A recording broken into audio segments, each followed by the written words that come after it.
সুপ্রিয় শিক্ষার্থীরা কেমন আছো তোমরা? আশা করি সবাই খুব ভালো আছো আল্লাহর রহমতে। আমিও আলহামদুলিল্লাহ ভালো আছি। তো তোমাদের নবম শ্রেণীর আমরা চতুর্থ এক্সপেরিয়েন্স শুরু করেছিলাম, গত দুটি ক্লাস আমাদের হয়েছে। আজকে আমরা এই এক্সপেরিয়েন্সের তৃতীয় ক্লাসে যাচ্ছি। আজকে আমরা শুরু করব 4.3.1 দিয়ে। এটা তোমরা তোমাদের পাঠ্য বইয়ের 50 নম্বর পৃষ্ঠায় এটা পাবে। আশা করি সবাই খুঁজে পেয়েছো। সবাই বইটি খোলো এবং 50 নম্বর পৃষ্ঠায় সবাই চলে যাও। এখানে আমাদের প্রথমে তো আমাদের হেডিংটা আমরা এর আগের ক্লাসেও দেখেছি, আবার একটু মনে করিয়ে দিচ্ছি যে টোনস ইন স্টেটমেন্ট এর বাংলা অর্থ হচ্ছে বিবৃতিতে টোন বা স্বরভঙ্গি। টোনের বাংলা হচ্ছে স্বরভঙ্গি। তো আমাদের ইংরেজি ভাষায় আমরা টোনটাও বাংলা ভাষাতে নিয়ে আসছি। তাহলে বিবৃতিতে টোন বা স্বরভঙ্গি এর আমাদের 4.3.1 এখানে আমাদের কি ছিল, আমরা একটু ইনস্ট্রাকশনটা পড়ি সবাই। Read the following note to know how a text reflects the author's feelings, emotions and moods towards a particular character or situation. এটির বাংলা হচ্ছে একটি টেক্সট কিভাবে একটি নির্দিষ্ট চরিত্র বা পরিস্থিতির প্রতি লেখকের অনুভূতি, আবেগ এবং মুডসকে প্রতিফলিত করে তা জানতে নিচের নোটটি পড়ো। তো আমরা আশা করি সবাই খুব মনোযোগ দিয়ে আমরা এটা পড়ব। তো এটা পড়ার আগে আমরা কিছু পিকচার দেখে নিই। যদিও আমরা এই টোন দেখব মূলত লেখার ভিতরে টোনটা, কিন্তু আমরা কিছু পিকচার দিয়ে বোঝার চেষ্টা করি। প্রথমেই যে পিকচারটি দেখতে পাচ্ছ আমার ডান পাশে, এই পিকচারটি দেখে তোমাদের কাছে কি মনে হয়? মনে হয় না যে একজন মানুষ খুব রাগ হয়ে আছে? হয়তো সে অন্য কারোর উপরে রাগী বা নিজের উপরেও রাগ অনেক সময় মানুষের হয়। এরকম একটা পজিশন, অঙ্গভঙ্গি বা বডি ল্যাঙ্গুয়েজ তিনি প্রকাশ করছেন। আবার এই পিকচারটাতে কি দেখা যাচ্ছে যে তিনজন মানুষ খুব হাসি খুশি অবস্থায় আছে। তারা কিছু একটা পান করছে, দুজনের হাতে দুটি গ্লাসের মতো, আর একজন মাঝখানে। তার কথা হয়তো তারা কোনো একটা হ্যাপি মুডে আছে, তাই না? আবার এই পিকচারটা দ্বারা আমরা কি বুঝতে পাচ্ছি যে একজন মেয়ে খুব বিষণ্ণ মনে আছে। তাহলে এটা হচ্ছে একটা গ্লুমি মুড বা স্যাড, তার অবস্থাটা একটু দুঃখিত ভাব। তাহলে এটা হচ্ছে একটু রাগান্বিত, এটা একটা হ্যাপি মুড, আর এটা বিষণ্ণ। তাহলে আমরা পিকচার দিয়ে বুঝতে পারছি, ছবি দেখেই আমরা বুঝতে পারছি। এখন আমাদের এই চ্যাপ্টারে যেটা করতে হবে, আমাদের লেখা দেখে বুঝতে হবে। তোমাকে লেখাটা দেখে বুঝতে হবে যে এটা কি হ্যাপি নাকি স্যাড নাকি একটু ইমোশনাল, এটা তোমাকে খুঁজে বের করতে হবে। তা চলো আমরা টেক্সটে যাই। তোমাদের বইয়েও আছে, আবার আমি এটা করে দিয়েছি। তো তোমরা এই জায়গাগুলোতে আমি জোর দিব, যেখানে দেখতে পাচ্ছ তোমরা একটু কালারফুল, একটু রেড কালার দিয়ে আমি হাইলাইট করেছি। এই জায়গাগুলো খুব ইম্পর্টেন্ট, এগুলো তোমরা খেয়াল রাখবে। এই জায়গাতে আমি একটু জোর দিব। Note on tonality of a text. Tone is a literary device used to reflect the writer's attitude toward a character, situation or the subject matter of a text. তাহলে এখানে আমাদের লিটারারি ডিভাইস, এর আগে আমরা অনেকবার পড়েছি, এটাকে বলা হয় সাহিত্য কৌশল। সাহিত্য কৌশল বা সাহিত্যিক কৌশল। আর writers is attitude toward a character, তাহলে লেখকের বিভিন্ন চরিত্রের উপরে তার মনোভাবটা কি সেটা বোঝায়। It helps to make a relationship between the writer and the readers that influences the readers to have a particular attitude and feelings towards a certain character, situation or text. At the same time, it guides the readers not to take any unfair tone to any character or text. It is true that sometimes the tone may reflect the writer's personal attitude or opinion, but it is less about what the writer feels and more about how that writer wants the reader to feel. So, to have a better understanding of any text, it is important to understand the tone of the text. The tone of a piece of writing is like the tone of your voice. When you speak or your body language around another person. তাহলে আমরা প্রথম প্যারাগ্রাফের বাংলাটা একটু আমরা দেখে নেই। এখানে যেটা বলতে চেয়েছে, ইংরেজির বাংলা ট্রান্সলেশন, টোন একটি সাহিত্যিক ডিভাইস যা একটি চরিত্র, পরিস্থিতি বা পাঠ্যের বিষয়বস্তুর প্রতি লেখকের মনোভাব প্রতিফলিত করতে ব্যবহৃত হয়।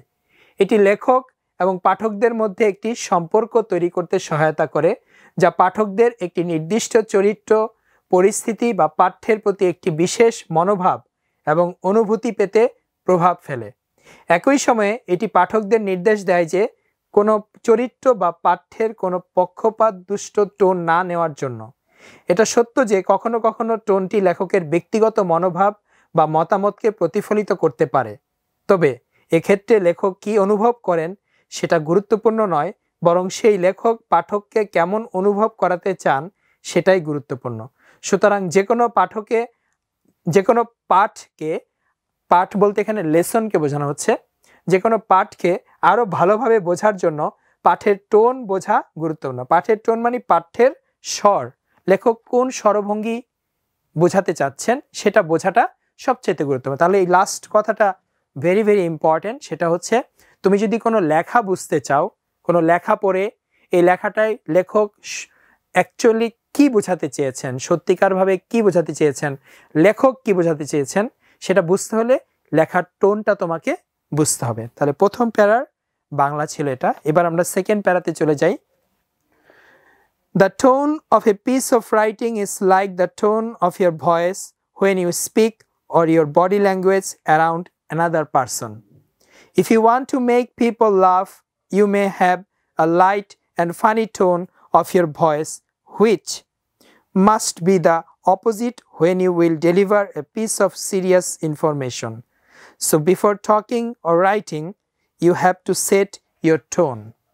তাহলে এর বাংলা অর্থ দাঁড়াচ্ছে, একটি লেখার টোন হলো তোমার কণ্ঠের মতো যখন তুমি কোনো কথা বলো অথবা তোমার শরীরের ভাষা আশেপাশের অন্য ব্যক্তির সাথে কথা বলে। তখন কি হয়, তুমি যে টোনে কথা বলছো তখন সাথে সাথে তোমার বডি ল্যাঙ্গুয়েজটাও কাজ করে, তোমার শরীরের ভাষাটাও ওই ব্যক্তির সাথে ব্যবহৃত হয়। তুমি যদি লোকদেরকে হাসাতে চাও তবে তোমার কণ্ঠে একটি হালকা এবং মজার টোন থাকতে হবে। তুমি যদি কাউকে হাসাতে চাও, এখন তুমি কি গোমরা মুখে থাকবা? না। যদি গোমরা মুখে থাকো তাহলে তো তোমার কথায় কেউ হাসবে না। তোমার টোন, তোমার চেহারা সব জায়গায় একটা ফান অবস্থান করবে, একটা মজাদার একটা আবহ তোমাকে তৈরি করতে হবে, তাহলেই তোমার কথায় হাসবে।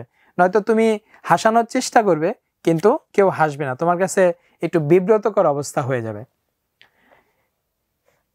এবং যখন তুমি গুরুত্বপূর্ণ তথ্য প্রদান করবে তখন তা অবশ্যই এর বিপরীত হবে। আবার এর বিপরীতে তুমি খুব সিরিয়াস একটা কথা বলছো কিন্তু হেসে হেসে, তাহলে তো হবে না। তুমি যখন কোনো একটা সিরিয়াস কথা বলবে তোমাকে অবশ্যই ওখানে একটু ভাব গাম্ভীর্য বজায় রাখতে হবে, সিরিয়াস তোমাকে থাকতে হবে। তাই কথা বলার বা লেখার আগে তোমার টোন ঠিক করে নিতে হবে। তুমি কথা বলো বা তুমি লেখো, যেটাই করো তোমাকে আগে টোন ঠিক করে নিতে হবে যে তুমি কোন টোনে কথা বলবে বা কোন টোনে লিখবে। তো এখন আমরা writers use several techniques to convey tone including, রাইটার্সরা কি কি টোন ব্যবহার করে এটা আমরা একটু দেখে নেই, যে রাইটার্সরা কোন কোন টোনে কোন কোন ডিভাইস তারা ইউজ করে। প্রথমেই হচ্ছে আমাদের choice of words. Choice of words আমরা যদি বাংলা বলি তাহলে হবে কি, শব্দ চয়ন, মানে শব্দ পছন্দ করা। শব্দ চয়ন মানে শব্দ পছন্দ করা, তুমি কি ধরনের শব্দ ব্যবহার করবে সেটা। তারপরে নাম্বার 2তে আসে ভয়েস অফ দ্য অথর, তার মানে লেখকের কণ্ঠস্বর। লেখকের কণ্ঠস্বর, লেখকের কণ্ঠস্বরটা কেমন হবে, অর্থাৎ এখানে টোনটা কিছুটা বোঝাচ্ছে যে টোনটা কেমন হবে। এরপরে ফিলিংস, আবেগ, লেখার মধ্যে আবেগ থাকতে হয়, তাই না? লেখার মধ্যে আবেগটা কেমন হবে, তার লেখকের আবেগটা কেমন হবে। এরপরে হচ্ছে আমাদের ফিগারেটিভ ল্যাঙ্গুয়েজ, এটা আমরা আগেও পড়েছি, দ্বিতীয় এক্সপিরিয়েন্স আমরা যখন পড়েছিলাম তখন আমরা এটা পড়েছিলাম ফিগারেটিভ ল্যাঙ্গুয়েজ। এর অর্থ কি? অলংকারিক ভাষা, অলংকারিক ভাষা অর্থাৎ ভাষার মধ্যে যে অলংকার আছে। তাহলে ভাষার অলংকার কি আমরা পড়েছিলাম, যে সিমিলি, মেটাফোর, ইমেজারি, এগুলো আমরা পড়েছিলাম। আশা করি তোমাদের মনে পড়ে।